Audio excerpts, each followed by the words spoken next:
За тэгэхээр энэ удаагийн бичлэг дээр хүний 8 хүчрэл гих зэрэг хүнд эмзэг сэдвүүд гаргах тул нэмэх 18-наас хүрээгүй бол бити үзээрэй. Өөр бичлэгүүдээс маань үзээрэй. Энэ бол 2003 онд Солонгосын Мэрийн хотод болсон бүлэг хүчингийн хэрэгээс сэдвлэн хийсэн кино. Энэ иргэн тухайн цаг үедээ Солонгос улсын шуугиан тарьж, энэ ирэг гарснараа Солонгосын хүчингийн иргэн хуулийн төртөл өөрчлөлт орох томорсон асуудал болж байсан. Гэхдээ энэ хэргийг мэдэхгүй хүн маш овор ах жуудаж ин хэрвээ мэдэхгүй бол бичлэгийн төгсгөлд би бахаан тайлбарлаж өгөх болно. За тэгэхэд энэ хэрэгээс сэдвлэн Ийсүжийн найруулагч найруулсан 2013 онд гарсан Хан Гонжуу гэх киног өнөөдрийн бичлэгээр онцолж байна. 괜찮다. Бүх багш нарынхаа өмнө ганцаараа суучихсан Хан Гонжуу сурагч охин өөрийнхөө дуулах дуртай, дуулахад нь төрч болоо бүх зовлон мартагдах шиг болдгоо хэмээн ярьж буугаар кино маань эхэлдэг. Багш нар түүний ярихыг сонсох бөгөөд тэр мөн өөрийгөө ямар ч буруу зүйл хийгээгүй гэдгийг ч хэлнэ. Яг юу болсон, ямар хэрэгтэй орооцолцсныг нь мэдэхгүй ч тэд хоорондоо ярилцсан түүнийг өөр сургууль руу шилжүүлэхээр л болж байгаа нэ. Конжууд асраа хамгаалагч гэдэг охин байхгүй. Түүний шинэ хотод шинэ амьдрал эхлэхэд тусалж байгаа ганц хүн бол энэ багш нь. Сайн дураараа л тусалж байгаа. Ямар ч шинэ сургуульд орохоор болсон бөгөөд одоо түүнд амьдрах газар хэрэгтэй. Тэгээ хэсэгтээ уучраа болтол манай ээжтэй зуг амьдрчих даа л гин. Ээж нь ихэндээ юу охин юм гээд дургу байдагч 7 хоног л хамтах болцолтойгоор охиныг гэртээ оруулнаа. 딱 일주일이다. 응? 그러면 네 알았어 해. Ингээд өнгөрснөө ардаа үлдэн Конжуу шинэ сургуульд дааж явж эхэлдэг. Өөрийгөө танилцуулахдаа хүртэл их чимээгүй тотгошоогоо охин. Хичээлийн дараа интернет кафе ороод ээжийнхээ хаягийг ханаа. Ээж аав нь болохоор түүнийг баг багтан салчихсан. Аав нь уг нь Конжууг өөр дөрөө авч үлдсэн ч гэлээ бүр найгүй архинд орцсон. Охиноо байгаа үгч анзаарах сөхөөгүй. Тэгэл одоо ээжигээ хайж байгаа нэ. Түүний хайснаар энэ хотод ямар тач ээж нь бас амьдрдаг л болж таарна. Ээжигээ хэсэг хайсны эцэст амжилт олгоо буцаад ирэх ба түүний одоо цуг амьдарч байгаа aju маань дэлгүүр ажилладаг байхгүй юу? Айл толгоо хорогдож байгаа юм чи асуулгаагчгүй шууд ажилтан тусалнаа. Дуугүй тотгошооч гэсэн тусч ажилсаг болохоор нь ажумаа Конжууг одооноос арай өөрөөр л хүлээж авч байгаа. 밥은 먹었니? Дараах өдөр нь хичээлээ дараад явж байхдаа дуулах бэлтгэлээ хийж байгаа охтыг хараа түнд их л гой санагдах хэдийж тэдэндээ уулзж ярилцах хүсэлгүй ч ихүү хүмүүстэй харилцаанд орж чадахгүй байгаа л юмэр. Конжуу энэ хотод ирснээсээ хойш ягаад ч юм сэл сурахыг л юу юунаас илүү хүснэ. Тийм болохоор сэлэлтийн дуугуулнаш бүртгүүлсэн бөгөөд сэл сурах тал дээр байдгаараа л хичээдэг. Тэр сургалтаа дуусаад шүршүүд орж байхдаа амандаа жаахан дуу аялахад түрүү харсан дуулаач охтын нэг сонсчихон тэр. Сонсоод их л таалагдсан бололцоо Конжууд ойрсон түндэд танилцах гээл үзнэ. Чи үнэхээр гоё дуулах юм аа. Бидэнтэй хамтар дуулаач ихэд манай хүн наад бичиж авснаа устдаг гэж уурлахаас өөр юу ч хэлэхгүй л яваад өгдөг. Тэр өдрөө ээжийнхээ амьдрэх газрыг олоо очих ба энэ бүх хугацааны дараа ээжигээ харсандаа үнэхээр баярлана. Харин ээжийн хувьд адил байсангүй. Охиноо хармагцаа намайг яаж олж ирсэн л гэж аавна.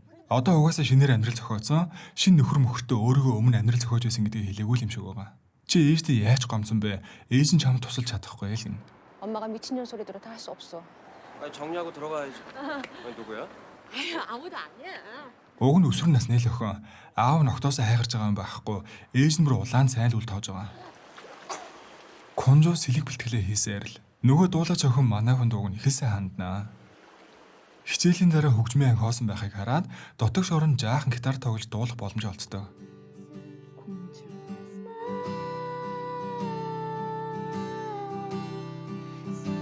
Харин энэ үед түүний хичнээн сайхан дуулахыг сонссон охид гайхшран хараад зогсож байхан тэр. Бүгд түүнийг дагаал. Дуулах авиасыг нь ч магтаж хамтаа дуулахыг хүссэн ч Конжуу тэднийг үл тоосон л хэвээр. Хамт амьдардаг ажумаагийнхаа дэлгүүрт ирэхэд түүний хитэдэ ажумаа нийлээ зодж байдаг. Яасан болоо гэсэн чинь саяхнаас нэг хүндэд танилцаад болцож эхэлсэн бөгөөд тэр хүнийх нь эгс ихнэр ирээл зодсон байлээ. Конжуугийн энэ гэрт байхад 7 хоногийн дууссан болохоор явах гэж байсан ч ажумаа түүнийг угаасаа явах газаргүй мэдэх учраас хэсэгтээ үргэлжлээд байлгахаар л болно. 내가 네 속사정은 잘 모르겠는데 뭐 알 필요도 없고 좀 풀어. Ажумааш тэр өөрийн гэсэн зовлонтой тэрийг Конжуудаа хаваалцаад энэ хоёр бие биедээ бас жаахан ч гэсэн хань болон дотносч эхэлж байгаа.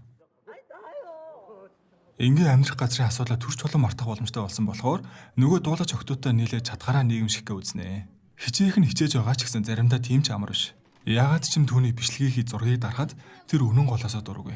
Усан сэлтийн хичээлдээ явахын хажуугаар ажумаагийн дэлгүүр туслагаар ажиллаад амьдрал нь өдрөөс өдөр цэгцрээл байгаа мэт.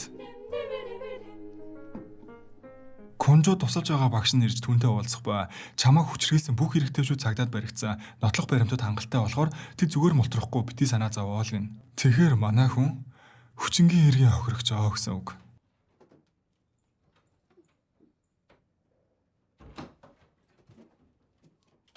Сургуультай ирэхэд түүний дуулж байгаа бичлэгийг нэг entertainment руу явуулсан гэхэд өөрийнх нь бичлэгийг нууцаар хийсэнд үнэхээр их уурлаа гараа явах нь зэр. Охид түүнийг баярлах болов гэж бодсноос ийм хариулт үзүүлэн сансангүй. Конжо энэ хэд хичнээн хүүтэй хандсан ч түүнтэй ярилцах гэж хичээ баган чулууг тайвшруулсан мэт. 나와. 거기 길 없다니까.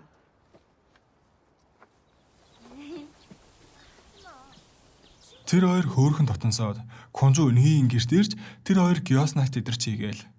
Энхий түүнээс анхны үнсэлтэд хийснэ өдргээл хичингүүрээ асуухад Конжо өөрийгөө өмнө нь нийт 44 хүн үнсж байсан гэдгийг хэлдэг.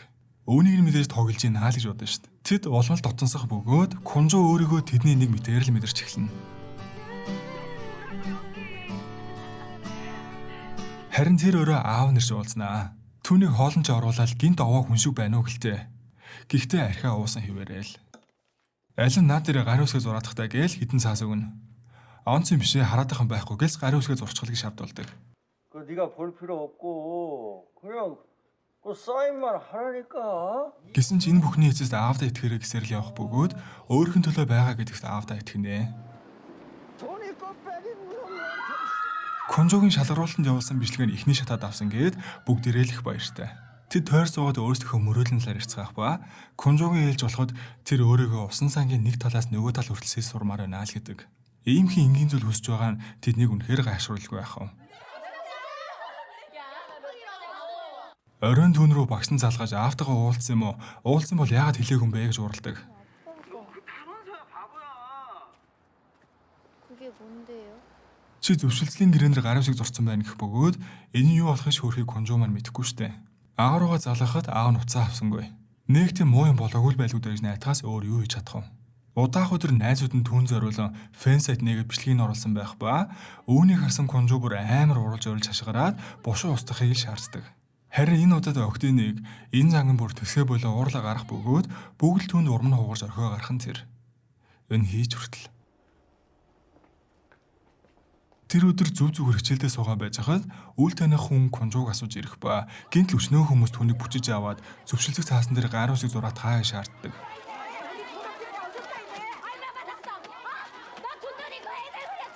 Эдний хүүхдүүд нь бүгд Конжог хүчрхийлсэн хэрэгээр цагдаа дээр байцагдж байгаа байхгүй юу? Аав нь хэдийн эрэхтний ээж аваас нь мөнгө аваад Конжогоор гомдлгүй гэсэн гар усыг зурулж аваад суулцсан болж таардаг.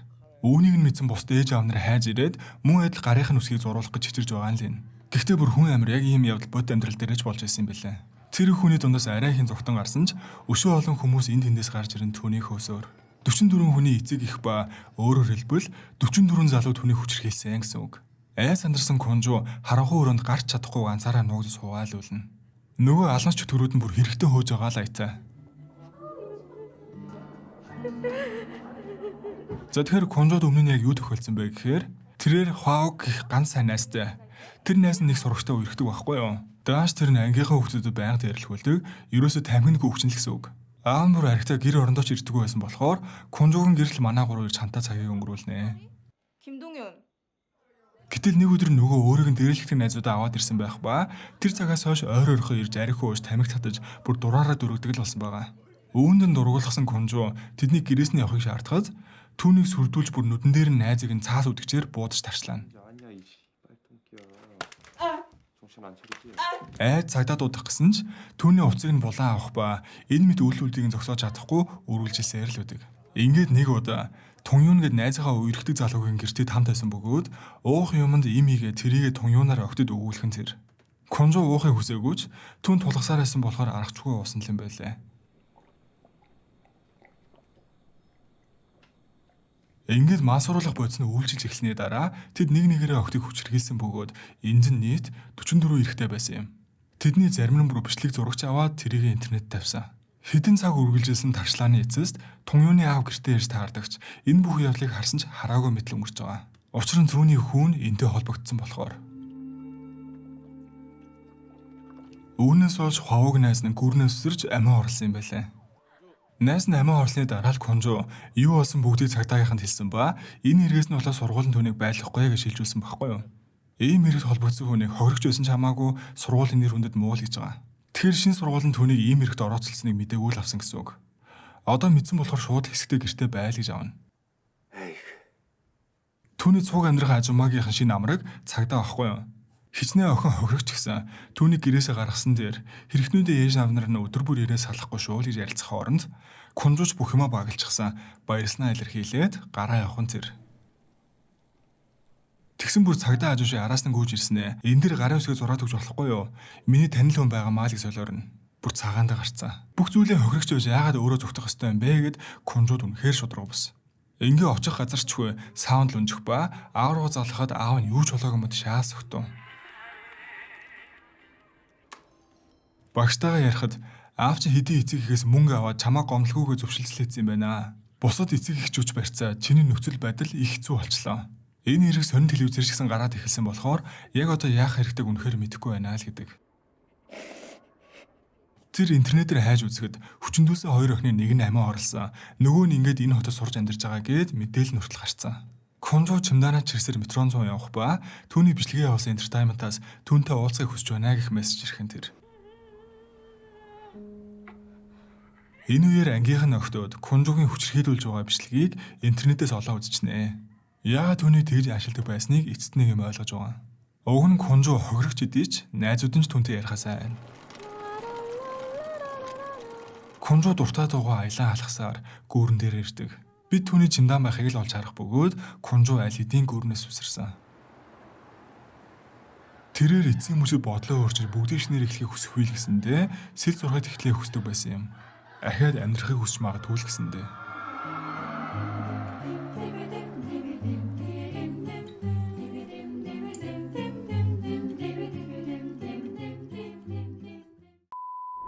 Кинон дээрээ Конжо буюу гүнжих нэрээр гардаг бол бодит амьдрал дээр түүний овыг Чой гэдэг. Чойгийн охин нь дунд ангис ордог ердөө 14 настай байсан. Долоодод нь ээж аав нь салаад аав нь бүр архины хамааралтай харьцаад маш хэцүү хүн байсан гэж хожим нь иргэн тойрных нь бүх хүмүүс хэлсэн байдаг. Тэгэхээр Чой охин бол ерөөсөө хайр халамжинд өсөөгүй. Гэрийнхэн түүний тоодоггүй ямар ч насан турш хүний анхаарал хариуцлага дор байдаггүй байсан болохоор ийм бүлэглэн хүчингийн хэрэгт хамгийн амархан байвалсан. Өөрт нь санаа тавьж сайн анцаа өөрөөс нь 3 бах 17 настай сурагчтай хэдэн сар чаталсны эцэд уулзахад тэр сурагч нь ганцаараа яриаггүй 10 хэдүүлээ байсан ба шууд толгоороо цөхөж ухаан алдуулаад за тэр цагаас хойш хүчрхийлж эхэлсэн байгаа. Ингэхдээ бүх зураг бичлэгийг нь хийгээд хэрвээ ам нэвэл сургууль, гэр, интернет бүх газар руу заснаа гэж сүрдүүлсэн. Кинон дээр ганц удаа хүчрхийлээд дууссан мэт гардагч бодит хэрэг дээрээ энэ нь 11 сар үргэлжилсэн. Бичлэг зургаараа сүрдүүлэн хүн очихо болсон газар, балгас, тоглоомын талбай гэх мэт дурын газраад дууддаг. Уулзах болгон дандаа 7-10 хүн хүчрхийлж байсан ба нийт 44 эрэгтэн гэдэг ч тэр өрдөө зааж нэрлж чадж байгаа тоонлохоос энэ эрэгтэй нийт 120 гаруй хүн оролцсон гэж үздэг юм лээ. Хохирогч маань эмэгтэй мөрдөгчтэй хамтрахыг хүссэн ч үүнийг нь зөвшөөрөөгүй. Өөрт нь юу хийсэн өөрийг нь яаж тамал зовоосныг эрэгтэй мөрдөгчөд хэлэх шаардлагатай л болсон. Өвгөр зогсохгүй чи өөрөө өдөж хоргоодог хүсдэг байсан биш үү гэх мэтэр маш хэцүү л мөрлөг явуулж исэн байлээ.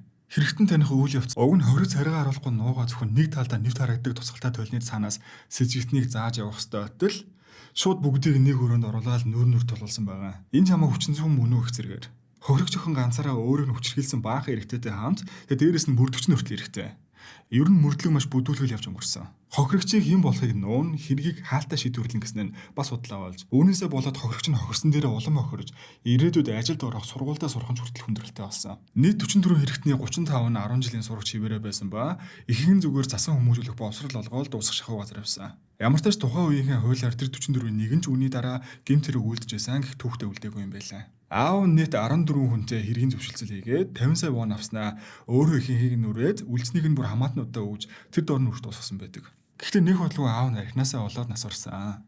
Хожим нь 2008 онд энэ хэрэг ингэж мэрэгжлийн бус шийдвэрлэгдсэн гээд хохирогчийг улам хохироосон дууслаас Чойгийн гэрийнхэн 50 сая воны нөхөн төлбөр олгосон байдаг. Одоо тэгээ хуулинд нь өөрчлөлт ороод энэ төрлийн хүчингийн хэргийг эмэгтэй мөрдөгчөд даалгаж өгдөг болсон ба хохирогчийн нэр нүүр, нас хүс гэх мэт бүх зүйлсийг чанд нууцлах тухай хуультай болсон. Ерөн Солонгост хүмүүс маш амархан стресс сэтгэл гутралаас болоод амиа орлох явдал гардаг бол Чой охин энэ бүх дарамтыг тэсээд Солонгосын хуулийг хүртэл өөрчилж чадсан ба тэрээр одоо 35 настай.